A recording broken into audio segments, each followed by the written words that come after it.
When receiving route from or advertising routes to routing domains that we don't manage, we need to use routing filters.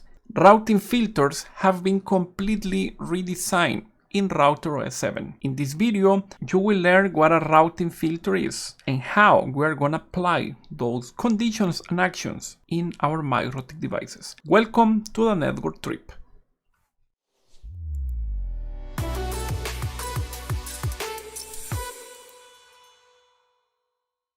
Routing filters, a pretty neat feature, a lot of power in RouterOS 7. I will split this session into different parts. The first one is about the basics. How are we going to build those scripts and then how we're going to apply them into our topologies. The second part is about a practical example. Routing filter are objects. In RouterOS 7, we'll build those based on scripts. But what exactly is the routing filtering process?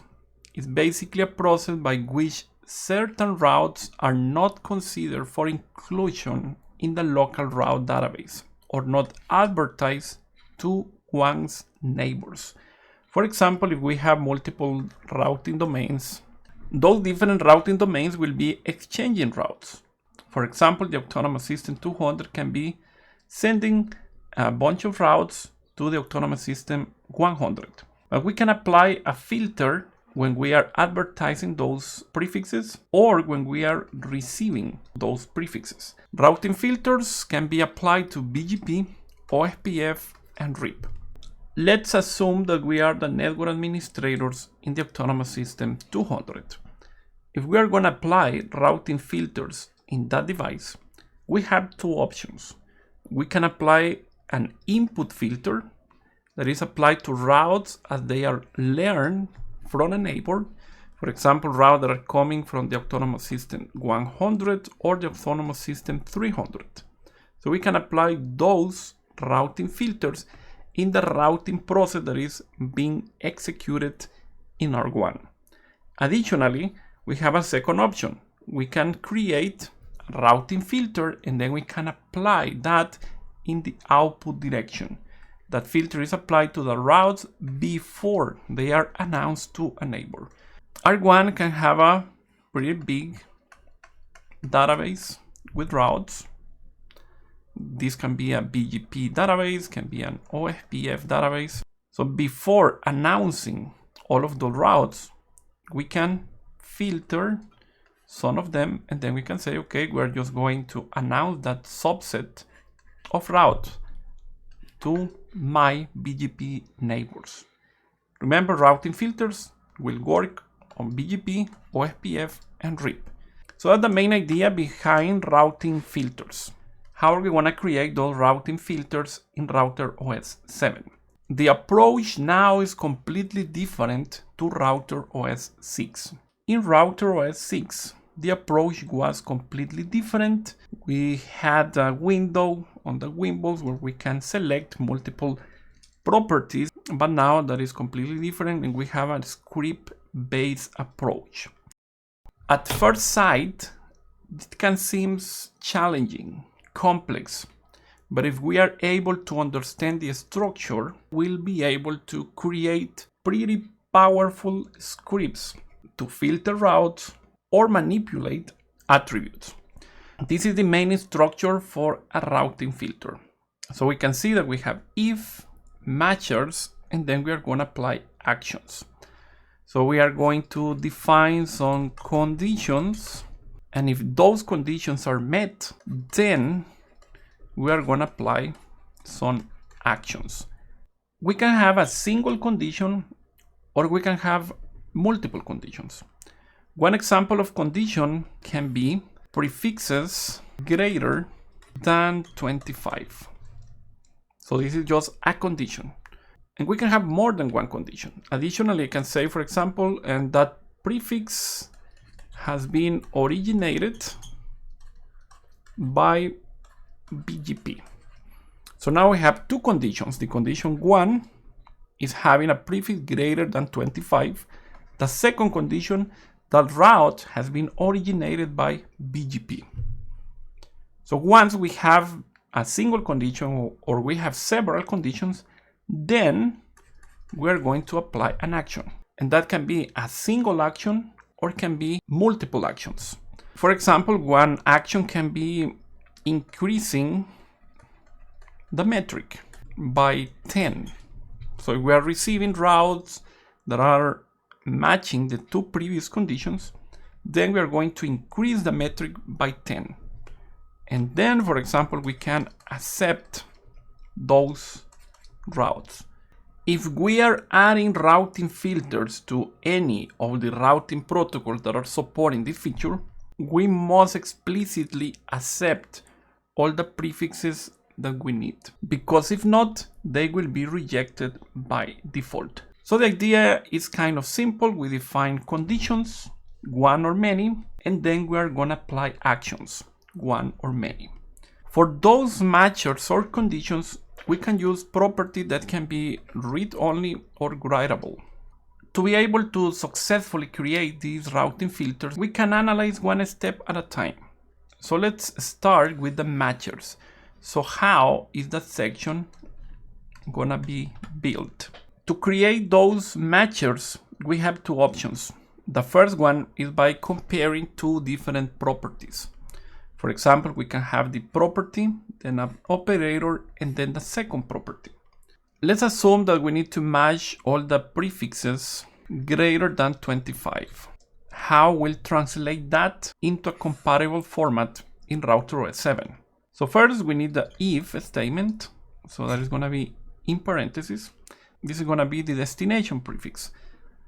So we can say something like dst-len. Then the bool operator. So greater than.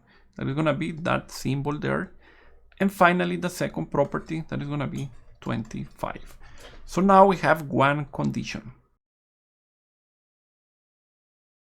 If we need to match all the BGP routes, then we can use something like if protocol BGP. And that is a new condition by using the option number 2. If we have more than one condition to match, then we can use an operator to concatenate those two conditions in a single. We can say something like this: if condition 1 and condition 2. Now those two conditions must be matched. This operator is called the AND operator.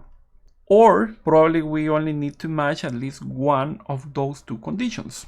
So in that case, we can do something like if the condition 1 or the condition 2.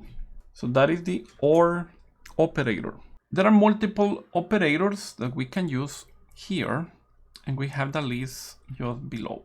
We have AND, OR, NOT, equal, not equal, greater than, less than, greater than or equal, and less than or equal. All those values can be used for that operator between those two properties. We can use the AND and OR to concatenate more than one conditions. So once we are clear with how we are going to build those conditions, also we need to understand the properties. So there are different properties that we can use. DST length, destination prefix length. So for example, if DST length is greater than 22, that is going to match all the prefixes that are greater than 22. ospf metric. If the ospf metric is equal to 10, then we are going to apply actions that will be defined inside those curly braces. If the protocol is BGP, if the ospf type is external one, and the destination length is greater than 24. If that prefix is coming from BGP, we are going to use BGP-network and the destination length is less than 26. Then we are going to apply some actions. So you can get the idea now. We need to define the conditions and then we are going to apply actions. Those actions can be accepting those prefixes, rejecting those prefixes, or modifying the values for some attributes. This table has some of the most common properties. All of those are readable properties, so we can change those values. In the video description, you'll find a link to the official Mikrotik documentation, and you will get the full list of properties that are available. There are some properties that are writable. That means that we can change the value. Those can be used in conditions and also in the actions.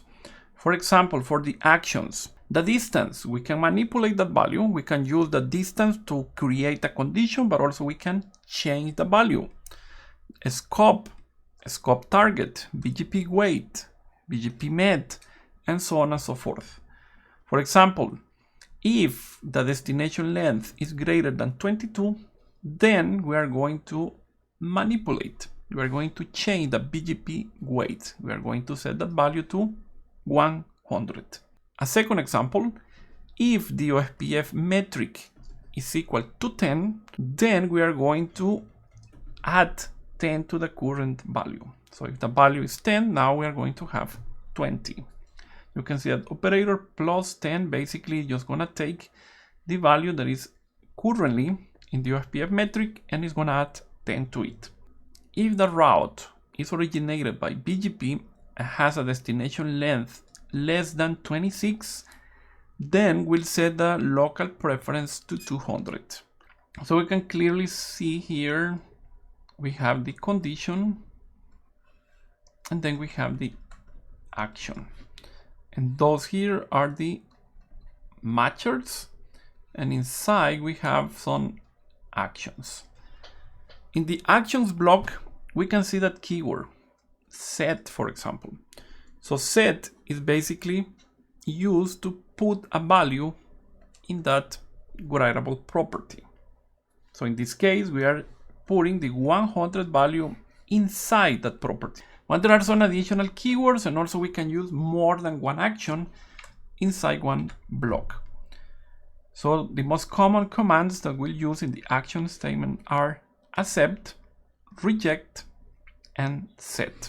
In that example here, we are matching all the routes with our ospf metric equal to 10. And additionally, we are adding 10 to the current value, and then we are accepting those prefixes. If we have more than one action, we are going to separate all those actions by using a semicolon. This topology is coming from one of the previous videos in the channel where we learn about route redistribution. There are two routing domains, ospf and BGP. We have an eBGP session between those two devices, and we have route redistribution inside R5 to inject all those BGP routes into the ospf domain.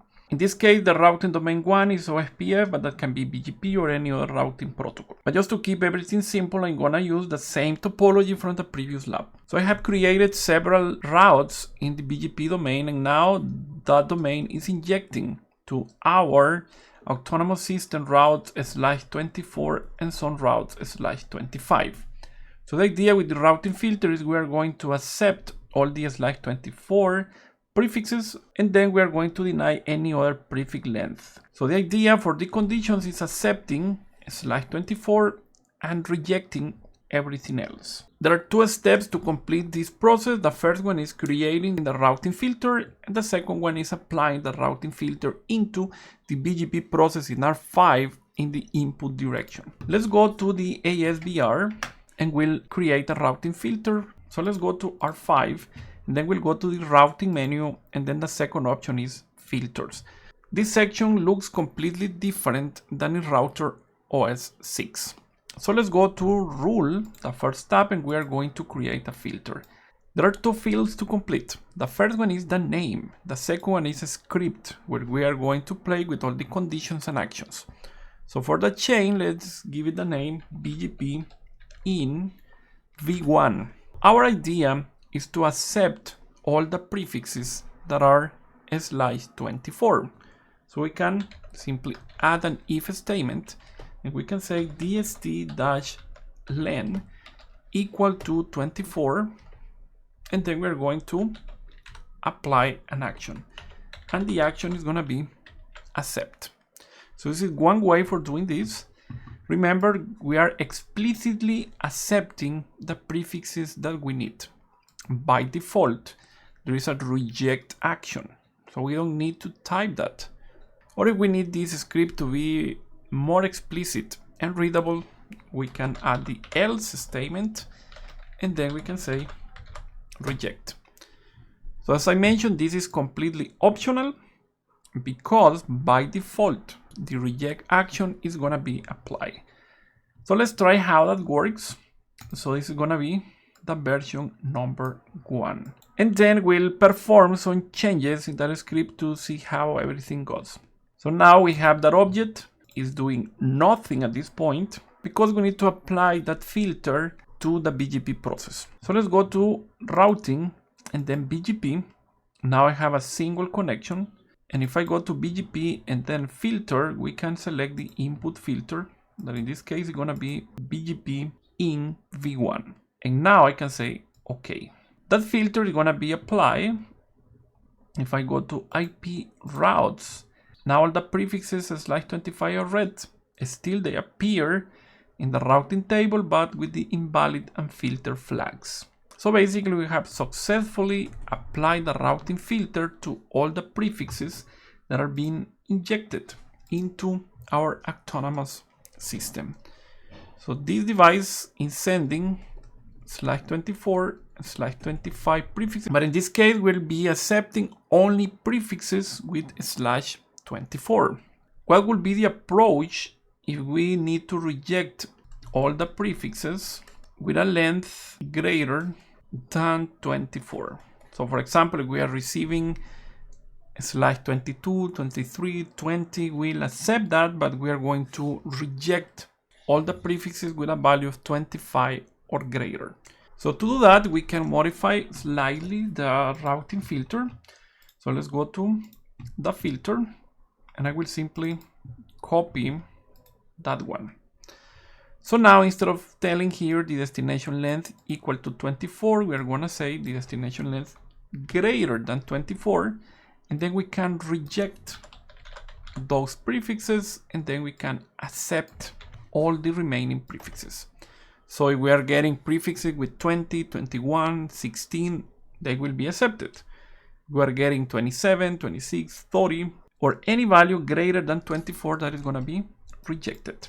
This is going to be the version 2. I will click OK, and now we have two filters. So I'm going to change the filter in the BGP connection. Now instead of V1, we'll pick V2. Now OK, and let's check the routes.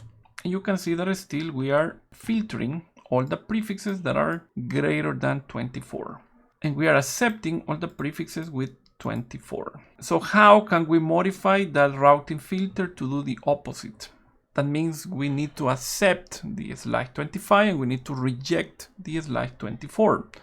Let's do that. If I go to that V2, I'm just gonna copy that one and now we'll have V3. So if the destination length is greater than 24, we are going to accept those.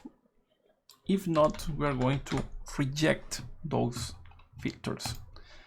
And now we can go to the BGP connection and we change this to V3. And now you can see that all the /25 are accepted and /24 are filtered. And this is how we can select the route that we want to advertise or the route that we want to accept. Additionally, we can use routing filters to change the values in some attributes. In one of the upcoming series here in the channel, we'll go from 0 to hero on BGP, and then we'll go deeper with routing filters to manipulate all the BGP attributes. I hope this video has been helpful for you, and I see you in the next one.